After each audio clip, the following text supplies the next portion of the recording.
So we'll move on to our last talk, which is entitled Characterizing the Frequency of Clinically Reportable Variants in Major Genes Established in Parkinson's Disease in a Large American Cohort. And this is going to be presented by Kamalini Ghosh Galverius, which I hope I've pronounced correctly. Okay, wonderful. Good morning. My name is Kamalini Ghosh Galverius. I'm the Director of Clinical Research at the Parkinson's Foundation, and I'm so excited to be here with you today to discuss the Parkinson's Foundation's research initiative, PD Generation, and to provide you with a few study updates.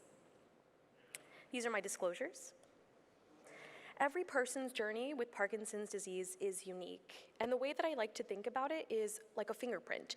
There's many aspects of that fingerprint that make it unique. You know, the journey to the diagnosis, the clinicians and the people that they interact with, their treatments, exercise classes, support groups, all of that makes up this really unique journey.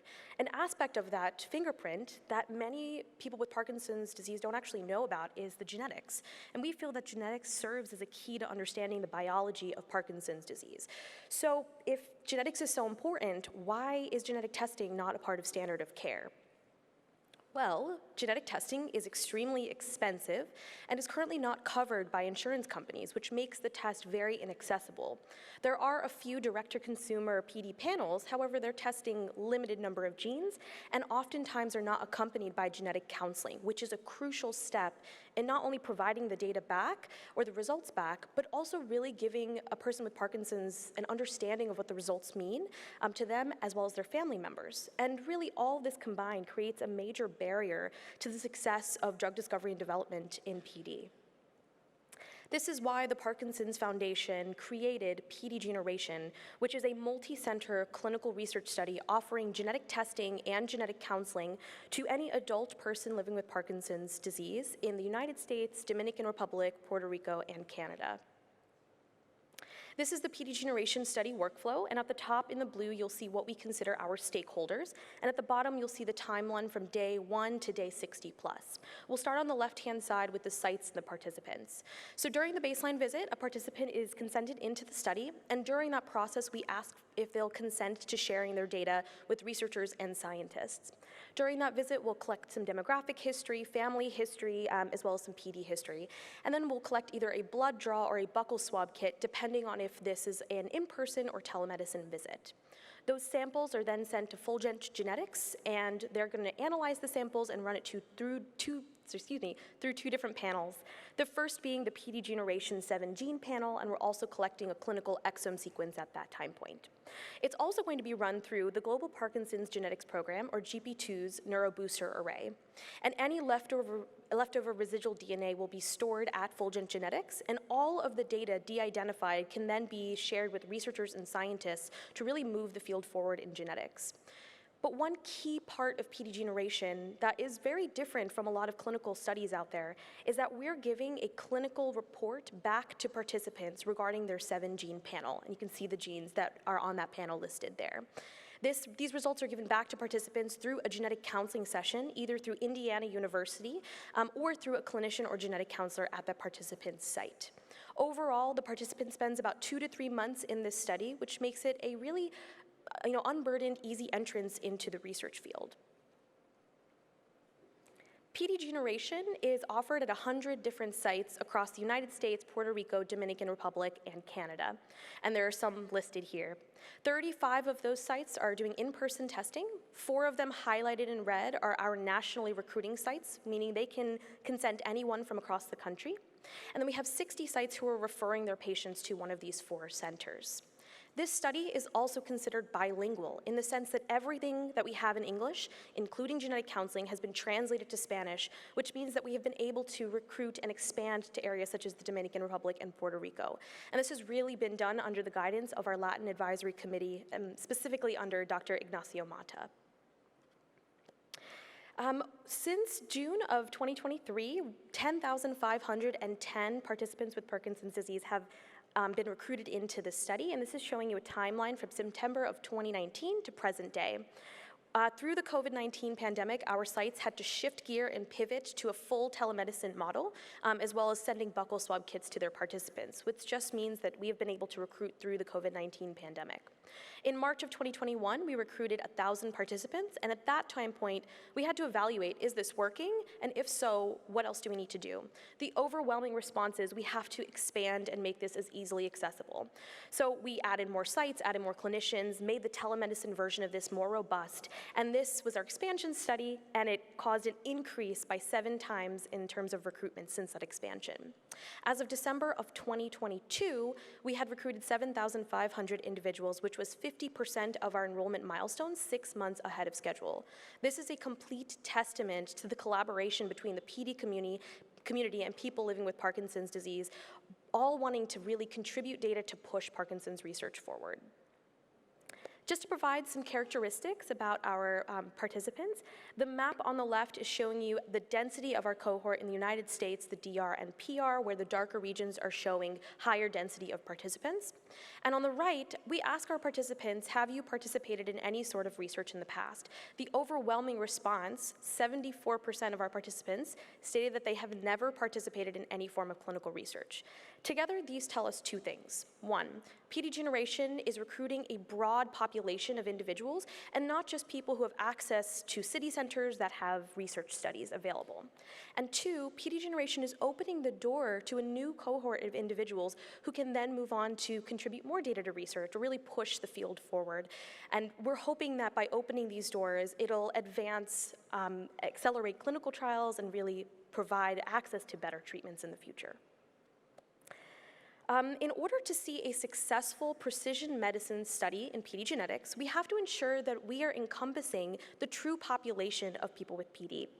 And so this is our understanding of our racial diversity in this study. 14.7% of our cohort were considering themselves racially diverse, which is significantly higher than the US average of around 2%.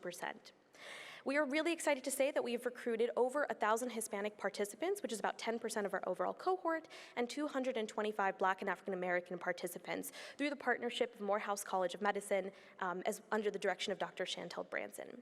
We recognize, however, that there's a lot more work that needs to be done, so we encourage you to visit our posters and some of the following sessions to really see how we're setting up a framework to increase representation in PD research. Now to talk a little bit about the genetic findings of the study. So out of the 10,510 individuals recruited, 8,506 of them completed genetic testing and genetic counseling. Of those individuals, 12.7% were found to be positive for the 7-gene panel. And on the right-hand side, you'll see the breakdown of the major hits that we found, with the majority of them being within GBA1, LRRK2, and Parkin. And this is very consistent with other studies that are going out there globally, such as the ROPAD study. Something very interesting to note, however, is that we did find individuals in very rare genes as well, such as VPS35 and alpha-synuclein. And this has really opened the door to researchers to test family members and to do whole genome sequencing and really look at the known genes of Parkinson's and understand the pathways behind them. To do a little bit more of a deeper dive, we wanted to compare high genetic risk individuals to no genetic risk individuals.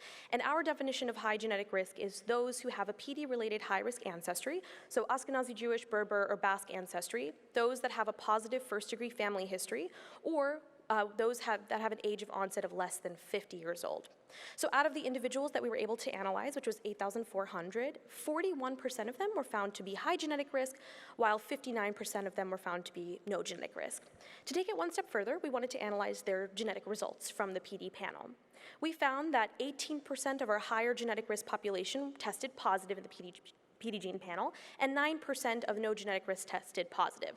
This was kind of a head scratcher for us and something that we weren't expecting, because we were expecting the higher genetic risk individuals to have a higher positivity rate on our 7-gene panel. Same thing for no genetic risk. We were expecting a very, very low amount of them to test positive, but we still found 9%. And so really what this comes down to is that we hope that this will continue to open doors for us through the GP2 mechanism and ClinVar, ClinGen to look at more genes and expand upon the panel and hopefully open doors to looking at environmental factors so we can truly find the causes of PD and create better treatments. In conclusion, PD generation serves as the bridge between patient care and research. We aim to accelerate the field bidirectionally by empowering people with Parkinson's to understand a portion of their genetics and fill in a portion of their fingerprint, while simultaneously providing that data to researchers so that they can move the field forward. We hope that with this new information, researchers will be able to find more pathways, shorter pipelines, and better treatments in the future. Our goal at this point is to expand and enroll beyond 15,000 participants, and we will continue to do this for as long as you, the PD community, tell us that we need to. Thank you so much. I would like to acknowledge everyone that has supported this study, specifically care partners, healthcare providers, our steering committee, our PIs, and especially people living with Parkinson's disease that have guided us throughout this whole process. I would also like to thank WPC for providing us the opportunity to talk about this study. We do have a poster session coming up, so if you have any questions, please feel free to step on by. I also have a QR code on the screen in case you want a copy of this presentation or a copy of the poster. Thank you so much. All right, we have about 2 minutes left here, and let me just ask a little bit about the patient reaction to this and what feedback you've gotten from the patient community in response to receiving results like this. Yeah, so I think overall, it has been a really positive experience. So patients have come to us afterwards saying that getting the results has ignited something to have more discussions with their clinicians about what this means, whether it's a negative or positive result. The other thing that we've noticed from our genetic counseling sessions is that a lot of participants that may not have had access to research are now saying, what's next? What can I do to further have an impact on this? So overall, it's been a very positive impact, which we love to see. All right, well, thank you. So I think this concludes our hot topics. Now, we have a question from the audience. If you want to make it quick, we do have a minute or two. Hello, thank you very much. I was wondering if that study could replicate in Spain, with the Parkinson in Spain. Since you have the dual language information, would that be possible in the future? Thank you. Yes, our goal is to continue to expand. So we are currently looking to expand into Israel as well as into the large PD network. But because we have the infrastructure, as it's a bilingual study, I would definitely love to talk to you to see how we can figure out a mechanism to really offer this elsewhere. All right. Thank you. Well, thank you. So this concludes our hot topic sessions. I want to thank all the speakers.